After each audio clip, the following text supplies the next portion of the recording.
ರಾಷ್ಟ್ರೀಯ ವಿಜ್ಞಾನ ದಿನಾಚರಣೆ ಅಂಗವಾಗಿ ಬೆಳಗಾವಿ ವಿಶ್ವೇಶ್ವರಯ್ಯ ತಾಂತ್ರಿಕ ವಿಶ್ವವಿದ್ಯಾಲಯದ ಇಂಜಿನಿಯರಿಂಗ್ ಕಾಲೇಜಿನ ಪ್ರಥಮ ವರ್ಷದ ವಿದ್ಯಾರ್ಥಿಗಳಿಂದ ರೈತಪರ ಕೃಷಿ ಯೋಜನೆಗಳ ಅಂಗವಾಗಿ ಆಯೋಜಿಸಿದ್ದ ವಿನ್ಯಾಸ ಕಾರ್ಯಕ್ರಮದಲ್ಲಿ ಜಿಲ್ಲಾಧಿಕಾರಿ ಮೊಹಮ್ಮದ್ ರೋಷನ್ ಪಾಲ್ಗೊಂಡರು. ಈ ವೇಳೆ ವಿಶ್ವವಿದ್ಯಾಲಯದ ಕುಲಪತಿ ಪ್ರೊಫೆಸರ್ ಎಸ್ ವಿದ್ಯಾಶಂಕರ ಸೇರಿದಂತೆ ವಿಶ್ವವಿದ್ಯಾಲಯದ ಪ್ರಾಧ್ಯಾಪಕರು ಉಪಸ್ಥಿತರಿದ್ದರು. ವಿದ್ಯಾರ್ಥಿಗಳು ವಿನ್ಯಾಸಗೊಳಿಸಿದ ವಿವಿಧ ಪ್ರಾತ್ಯಕ್ಷಿತೆಗಳು ಗಮನ ಸೆಳೆದವು. That also helps to improve. So these are the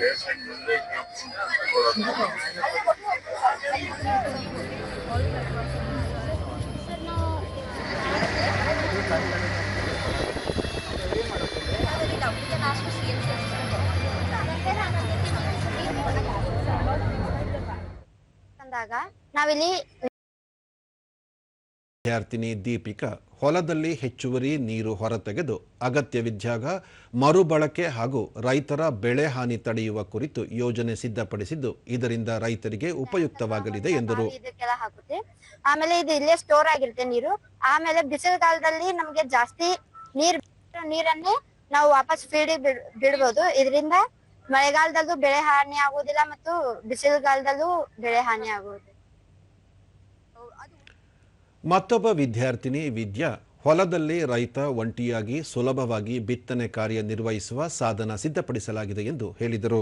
so ಇವತ್ತು ಮಾಡುಪಟ್ಟಿ ಒಂದ ಹಿಂಗ್ ಹೋಗ್ಬಿಟ್ರಂತಂದ್ರೆ ಅದು ವೀಡ್ ಕ್ಲೀನು ಆಕೈತಿ ಮತ್ ಸೀಡಿಂಗ್ ಆಕೈತಿ. ಸೊ ನಾವ್ ಅದಕ್ಕೆ ಏನ್ ಮಾಡೇವಿ, ಎರಡು ಒಂದದ್ರಾಗ ಇರ್ಲಿ ಅಂತಂದ್ರೆ ಈ ಟೂಲ್ ನ ಇಂಪ್ಲಿಮೆಂಟ್ ಮಾಡೇವಿ. ಮತ್ತೆ ಇದು ಅಫೋರ್ಡೆಬಲ್ ಐತಿ. ಸೊ ಅದು ಫಾರ್ಮರ್ಸ್ ಹೆಲ್ಪ್ ಆಕೈತಿ ಅಂತ ಅನ್ಕೊ. ಪ್ರೊಫೆಸರ್ ಎಸ್ ವಿದ್ಯಾಶಂಕರ್ ವಿಜ್ಞಾನ ದಿನಾಚರಣೆಯನ್ನು ಪ್ರತಿ ವರ್ಷ ಆಚರಿಸಲಾಗುತ್ತಿದ್ದು ರಾಜ್ಯದ ಎಲ್ಲ ಕೇಂದ್ರಗಳ ಪಠ್ಯ ಪೂರಕ ಪ್ರಾಜೆಕ್ಟ್ ಪ್ರದರ್ಶನಕ್ಕೆ ಅವಕಾಶ ಮಾಡಿಕೊಡಲಾಗುತ್ತಿದೆ. ವಿದ್ಯಾರ್ಥಿಗಳು ಕ್ಷೇತ್ರ ಕಾರ್ಯ ಕೈಗೊಂಡು ಸ್ಥಳೀಯ ಸಮಸ್ಯೆ ಮನವರಿಕೆ ಮಾಡಿಕೊಂಡು ಪರಿಹಾರ ರೂಪದಲ್ಲಿ ಪ್ರಾಜೆಕ್ಟ್ ಸಿದ್ಧಪಡಿಸುತ್ತಿದ್ದಾರೆ. ವಿಶ್ವವಿದ್ಯಾಲಯದಿಂದ ಉತ್ತಮ ಯೋಜನೆಗಳಿಗೆ ಸೂಕ್ತ ಹಣ ವಿನಿಯೋಗಿಸಿ ಯೋಜನೆ ಅಭಿವೃದ್ಧಿಪಡಿಸುವುದಾಗಿ ಹೇಳಿದರು. ಕಾಲೇಜಿನಲ್ಲೂ ಇಂಥ ಓಪನ್ ಡೇ ನಡೀತಾ ಇದೆ, ಡೆಮೋ ನಡೀತಾ ಇದೆ.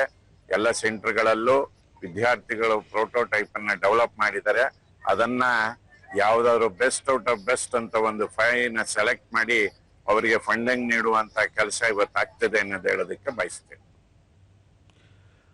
ಮೊಹಮ್ಮದ್ ರೋಷನ್ ವಿದ್ಯಾರ್ಥಿಗಳು ಕ್ಷೇತ್ರ ಕಾರ್ಯ ನಡೆಸಿ ರೈತರ ಸಣ್ಣಪುಟ್ಟ ಹಾಗೂ ಮೂಲಭೂತ ಸಮಸ್ಯೆಗಳಿಗೆ ಉಪಯುಕ್ತವಾದ ಪರಿಹಾರ ಕಂಡುಕೊಳ್ಳುವ ಪ್ರಯತ್ನ ಮಾಡಿದ್ದಾರೆ ಎಂದು ಮೆಚ್ಚುಗೆ ವ್ಯಕ್ತಪಡಿಸಿದರು. So I'm very thankful to the Vice Chancellor of VT and also Registrar and also all the dignitaries who are present here like Muralidhar ji from ERA Foundation for helping VTU in organizing such a grand event, and all the students are so enthusiastic